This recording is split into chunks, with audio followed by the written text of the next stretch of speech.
So I wrote this poem for part of the ethics project that we had to do this module, and this poem is a reflection to a trip that I took last month to Germany, where Brian and I went and visited the Dachau concentration camp. It's not as happy and as exciting as all the other acts, but still kind of my feelings of how I experienced this horrific place. Okay. On visiting Dachau.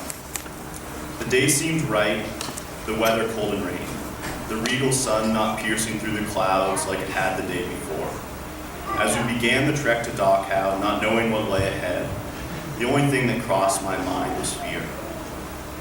Upon arrival to the camp, an eerie calm sunk in.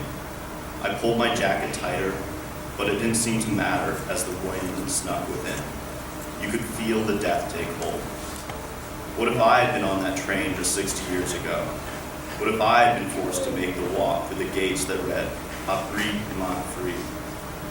Walking through the gates, you see not a place of fear and hate, but a place of peace and calm, which replaced the danger of this place.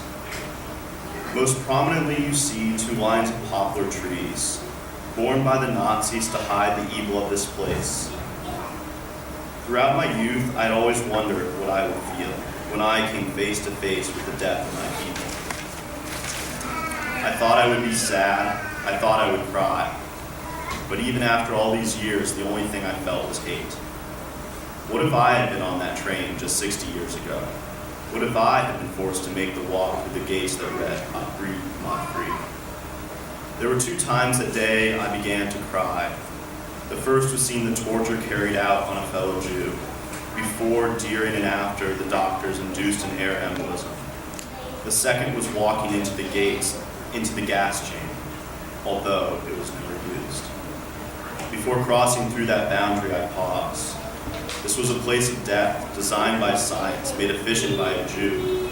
And here I was, an American Jewish military medical student, confronting the worst combination of science, medicine, and military in history.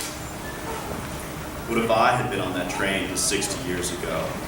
What if I had been forced to make the walk through the gates that read, Abri man free? To bring the day to a close in the memorial for the Protestant church, in the cold, dark concrete sanctuary stood one rose, a white rose, to symbolize non-violent intellectual resistance.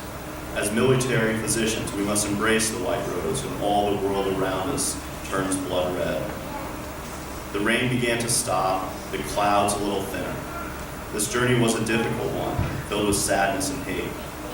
But as a military physician, I must not allow this hate to repeat. I felt a completed sense of duty to all those lost in that place.